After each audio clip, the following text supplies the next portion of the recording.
Bom, vamos falar agora rapidamente aqui sobre os tipos de campos que você tem. A gente utilizou aqui o Charfield do próprio Django para criar essas tabelas, melhor, para criar os campos na tabela.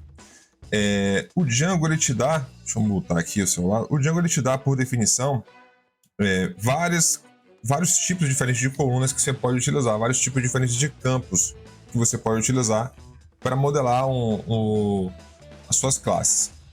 Eu vou mostrar para você aqui, por exemplo, se você tivesse age, e você quer salvar a idade do empregado, por exemplo, aí você poderia ter age models e aí utilizar aqui um campo numérico. Você tem models. Integer field, big integer field. Vamos usar que a gente vai utilizar o integer field, por exemplo. Você pode utilizar o integer field. Se você tivesse e-mail, você poderia vir aqui chamar models.email field. Então, você pode utilizar diferentes tipos de campos que o próprio Django te dá para modelar os seus dados, e isso vai refletir em algumas características que o Django já te dá por padrão, assim, pronto, para você poder trabalhar de forma fácil nos seus projetos. Por exemplo, na hora que você renderizar um formulário, se você estiver renderizando um HTML, um template HTML dentro do próprio Django, né, usando os templates do Django, em vez de ser uma aplicação front-end separada, né, você pode renderizar dentro do próprio Django ali o HTML que você precisa.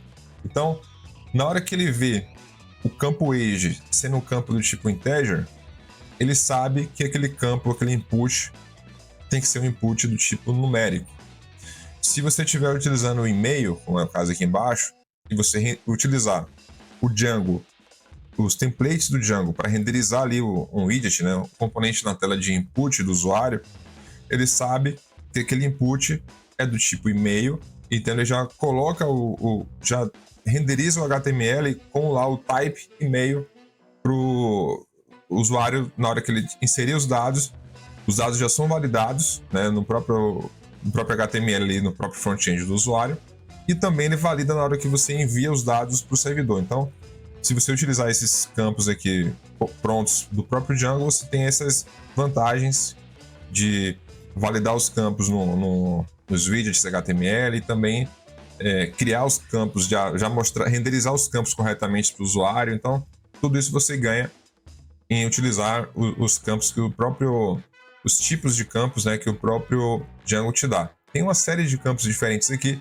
mostrei só alguns, a gente vai utilizar outros na medida que a gente for avançando, mas tenha em mente isso, que sempre tente modelar os dados utilizando ali os campos do Django que sejam mais condizentes com o tipo de dado que você está gravando ali naquela coluna, certo? Para você ganhar validações e para você ganhar componentes HTMLs renderizados ali bonitinho. Eu não vou mostrar isso aqui porque senão, se for entrar nesses detalhes, a gente vai ter uma aula só mostrando templates do Django e tal. Então, acaba não valendo a pena a gente fazer essa verificação aqui agora. É só para você ter isso em mente, não esquecer desse detalhe, certo?